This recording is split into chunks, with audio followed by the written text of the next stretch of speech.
आज मैं आप लोगों को ट्रेंगिल लॉ ऑफ फोर्सेस बताने जा रहे हैं। तो यदि दो फोर्स, जैसे हम लोग पैरेललोग्राम में बताया कि यदि दो फोर्स क्या है, कोप्लेनर है, ठीक है, और कंकरेंट भी है, तो हम लोग उसको law of parallelogram of method से बना सकते हैं। और एक बात है, law of parallelogram of forces is also known as law of cosine, ठीक है, इसको बोलते हैं लॉ ऑफ कोसाइन भी हम बोल सकते हैं law of parallelogram of forces को, इसलिए कि आर इजिकल टू क्या होता है, रूट ओवर यानी कि P square plus Q square plus 2pq cos theta, और थीटा क्या है, एंगल बिटवीन टू फोर्स, ठीक है। तो सिमिलर वे में कहते हैं triangle law of forces also used to find out the resultant of two forces which are coplanar concurrent forces. तो यहां पर ट्रायंगल लॉ ऑफ फोर्स को हम लोग कैसे इसका स्टेटमेंट देंगे, कहते हैं triangle law of forces states that when two forces act simultaneously on a body can be represented by two sides of the triangle in magnitude and direction taken in order, the third side close, जिसको बोलते हैं closing side represents the resultant in opposite order। तो यहाँ पर ये कहने का मतलब है, यदि मान लीजिए ये दो फोर्स है, कोई बॉडी पे लग रहा है, एक तो P है एक तो Q है, और दोनों के बीच का एंगल थीटा है, ठीक है, और ये क्या है, दोनों कोप्लेनर फोर्स है एंड कंकरेंट है। तो यदि हम देखिए अकॉर्डिंग टू कहते हैं ट्रायंगल लॉ ऑफ फोर्सेस कि यदि दो फोर्स को हम लोग क्या करेंगे कि उसको ऑर्डर में यदि हम लोग क्या करेंगे, मैग्नीट्यूड एंड डायरेक्शन में उसको ड्रॉ करेंगे, तो थर्ड क्लोजिंग साइड जो देगा रिजल्टेंट देगा इन अपोजिट ऑर्डर। सपोज कीजिए कि ये पॉइंट है और P का डायरेक्शन इधर है, ठीक है। तो अब क्या करेंगे, दूसरा फोर्स Q है, तो Q का डायरेक्शन क्या है, P से कितना एंगल पे, थीटा पर है, और इसको फिर हम लोग थीटा पे ड्रॉ कर देते हैं। ये क्या हो गया, ये Q फोर्स हो गया, ये P फोर्स हो गया, और यही एंगल थीटा हो गया, ठीक है। तो जब थीटा हो गया तो कह रहा है कि इसको यदि हम मिलाएंगे, तो देखिए अपोजिट ऑर्डर का मतलब इधर से मिलाना होता है, लेकिन हमको क्या है, इसका जो है ये टेल जो फर्स्ट का है उसको क्या है, इसके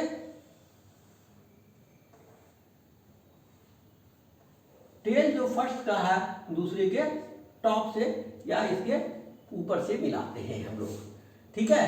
ये तो क्या देगा, ये आपको ये जो है फोर्स रिजल्टेंट देगा, ये क्या देगा, फोर्स रिजल्टेंट देगा, और ये देगा direction of the force with the resultant with force P। तो ये जो है एक्चुअली में हम लोग इसको बोलते हैं ट्रायंगल लॉ ऑफ फोर्सेस। इसको हम ग्राफिकली भी बना सकते हैं, यदि P Q का, जैसे कि पैरेललोग्राम लॉ ऑफ फोर्सेस में बताए थे, P और Q का यदि मैग्नीट्यूड और डायरेक्शन दिया हुआ है, तो हम लोग जैसे मानते थे कि P इक्वल टू मान लीजिए ये 50 न्यूटन है, और Q इक्वल टू जो है मान लीजिए ये मान लीजिए 60 न्यूटन है, और ये 60 न्यूटन है P, और ये है आपको मान लीजिए 40 न्यूटन है, सपोज कीजिए। तो इसको, और ये थीटा जो दिया हुआ है, मान लीजिए समथिंग कुछ भी दिया है, थीटा के लिए हमको नहीं करना है, एंगल के लिए हमको स्केल। तो इसके लिए पहले क्या करते हैं, स्केल चूज कर लेते हैं हम लोग कि जैसे मान लीजिए कि 1 सेंटीमीटर इक्वल टू क्या बनेंगे, 10 न्यूटन मान लीजिए। अब दोनों फोर्स जो है P के लिए कितना सेंटीमीटर होगा, 6 सेंटीमीटर हो जाएगा, क्योंकि इसे 10 से डिवाइड कर देंगे तो 6 सेंटीमीटर हो जाएगा, क्योंकि 1 सेंटीमीटर इक्वल टू 10 न्यूटन है। उसी तरह से Q इक्वल टू क्या है, ये मान लीजिए कि 10 है, तो ये 40 न्यूटन यानी कि 4 सेंटीमीटर हो गया, इसे डिवाइड कर देंगे तो ये आपको निकल गया। अब इसका डायरेक्शन भी पता है हमको, यदि इस P को हम लोग मान लीजिए ये P है, तो यहाँ से यहाँ तक क्या करेंगे, इसको 6 सेंटीमीटर, ये यहाँ से यहाँ तक जो है इसको 6 सेंटीमीटर ले लेंगे यहाँ से। फिर इसको कितना लेंगे हम लोग, इसको कितना लेंगे 4 सेंटीमीटर ले लेते हैं। और ये डायरेक्शन हमको थीटा जो भी दिया रहेगा, theta anything to be given. तो इससे हम लोग क्या करेंगे कि इस लाइन को खींच देंगे और 4 सेंटीमीटर का, क्योंकि ये लेंथ ले लेंगे और इसको क्या करेंगे अपोजिट ऑर्डर, यानी कहने का मतलब है इसके टेल से और इसके क्या कहते हैं टिप से हम लोग मिला देंगे। इसको बोलते हैं टेल, ठीक है, TAIL टेल, इसको क्या बोलते हैं टिप, टिप से मिला देंगे। लेकिन हम यदि इसके इस तरह से ऑर्डर में खींचे तो ये इधर ऑर्डर होता है, इसीलिए कहता है अपोजिट ऑर्डर। तो ये तो देगा रिजल्टेंट देगा आपको, और ये देगा direction of the resultant with force P। ये तो ग्राफिकल मेथड हो गया भाई। ये क्या है मेथड, ग्राफिकल मेथड है, ग्राफिकल ये मेथड है, हम लोग ग्राफिकल मेथड से निकाल सकते हैं। दूसरा इसमें है कि मेरा कहने का मतलब है कि triangle law of forces, triangle law of forces also known as law of sine, law of sine, जो कि ट्रिग्नोमेट्री में प्रॉपर्टीज ऑफ ट्रायंगल में ये पढ़ाई होती है। अब सपोज कीजिए ये एंगल दिया हुआ आपको यहाँ पर से, सपोज कीजिए कि हमको ये फोर्स P है और ये फोर्स क्या है, ये Q फोर्स है, ठीक।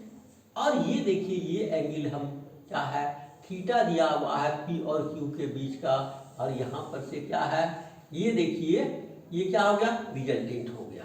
मान लीजिए रिजल्टेंट का जो एंगल है ये कितना है अल्फा है।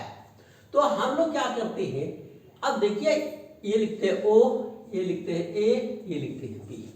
अब इन ट्रायंगल लिखेंगे, इन ट्रायंगल OAB में, OAB में देखिए ये तीन फोर्स है मेरा P, और ये क्या हो गया यहाँ पर से ये Q है, ये रिजल्टेंट है।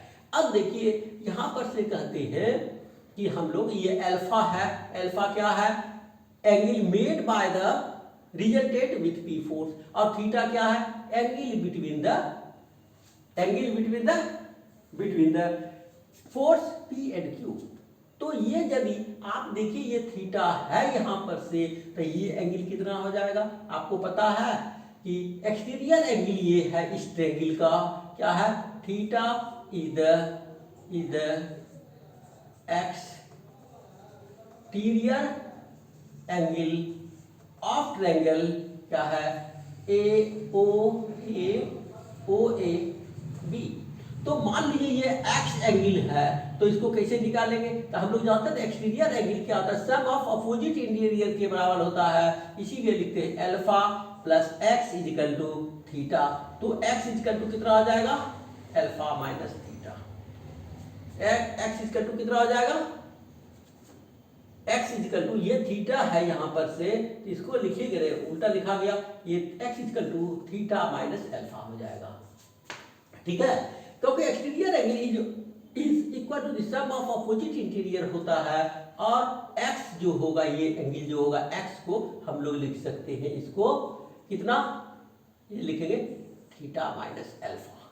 और ये एंगल क्या है, ये तो स्ट्रेट एंगल है, तो ये एंगल हो जाएगा आपको एंगल AO, ऐसे लिखिए AOAB इज इक्वल टू क्या होगा 180 डिग्री माइनस थीटा, ठीक है। तब अब देखिए ये साइन लॉ इस ट्रायंगल में लगाएंगे, तो हम लोग क्या करते हैं कि साइन एंगल जो होता है यहां पर से, कहने का मतलब ये है ट्रिग्नोमेट्री का फार्मूला है। तो जैसे P के सामने वाला एंगल कितना है, देखिए यहां पर से P बाई लिखेंगे साइन थीटा माइनस अल्फा, तो Q के सामने वाला क्या है एंगल, ये लिखते हैं हम लोग यहाँ पर से साइन अल्फा, और देखिए बराबर होगा इसका R इज इक्वल टू लिखते हैं sign 180 minus theta.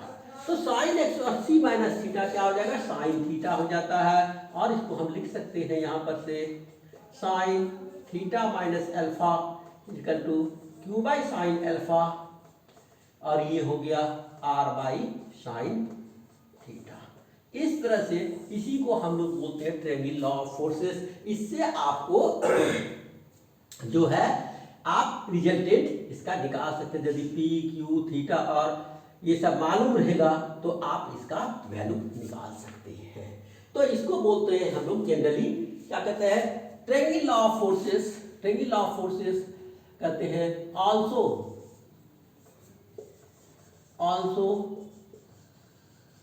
Not as, क्या बोलते हैं इसको, ऑल्सो नॉन एज हम लोग बोलते हैं साइन लॉ। साइन लॉ बोलते हैं हम लोग इसको, ठीक है।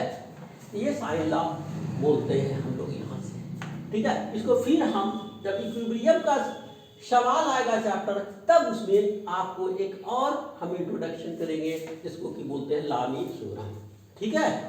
क्या बोलते हैं उसको, लामी थ्योरम बोलते हैं, ठीक है। तब बेस्ट, थैंक यू।